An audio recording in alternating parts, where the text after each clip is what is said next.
Hello, I'm Isabella Costa, and I am here with Charlene Wynn to discuss the topic of violence against women. Hello. So, today we want to focus on the topic of shaming women, especially in the media. We also wanted to discuss how this affects women and how it can lead to abuse. So, the most common place to see this type of shaming of women is social media apps such as Instagram, Twitter, and other photo sharing apps. It makes sense that this would be where the problem takes place due to the fact that it is universal and most people have access to these sites. If you take a look at pop culture, beautiful women are always portrayed as a certain body type, with little curves and perfect skin, and various other aspects. This is not a very realistic idea of what women should be and what they should look like. This kind of influences women to believe that they should conform to these beauty standards or else they will be considered less than beautiful.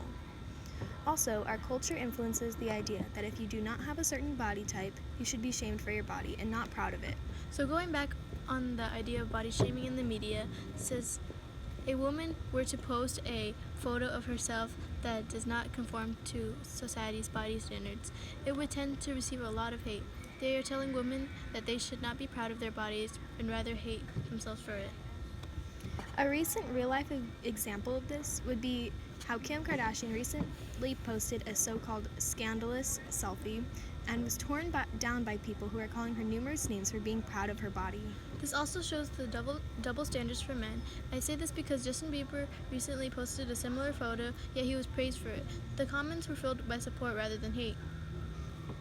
This shows the kind of inequality that men and women still face today.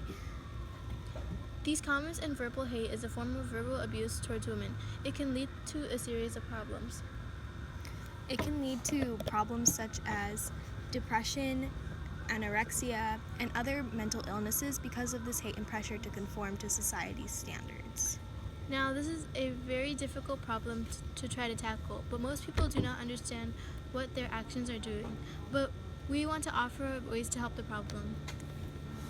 So I believe that we should start by teaching women to praise each other rather than shame each other.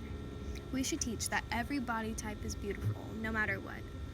We also need to support the idea that abuse is not only physical, but mental as well, like in these cases of verbal hate. Also, if you are experiencing this kind of abuse, you should tell someone trusted or try to do something about it, because the worst thing you can do is let it continue. Women deserve not to feel that they are any less than men because of their bodies.